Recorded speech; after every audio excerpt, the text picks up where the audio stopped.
Today I was surrounded with such awe of God's power and how powerful He is. I can't even explain what it felt like. I just had this awe and wonder come over me of how powerful God is as I was reading Psalm 66. And in the 3rd verse it says there, "Say to God, how awesome and fearfully glorious are your works. Through the greatness of your power shall your enemies submit themselves to you." And that just struck me. His enemies submit themselves to Him because of His power. I immediately realized that someone wrote this psalm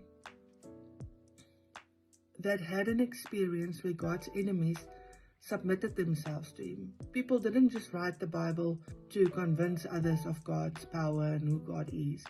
They actually had real experiences, and this was an experience that this person had. God's enemies submitted themselves to Him. So I was wondering, what does that mean?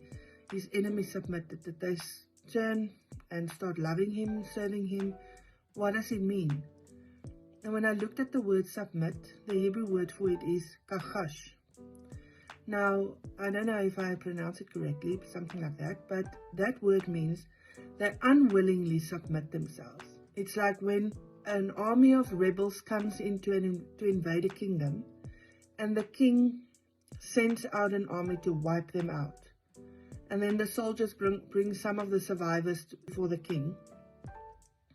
And these people fall down on their knees and bow down to this king because they know if they don't submit to this king now, they will die.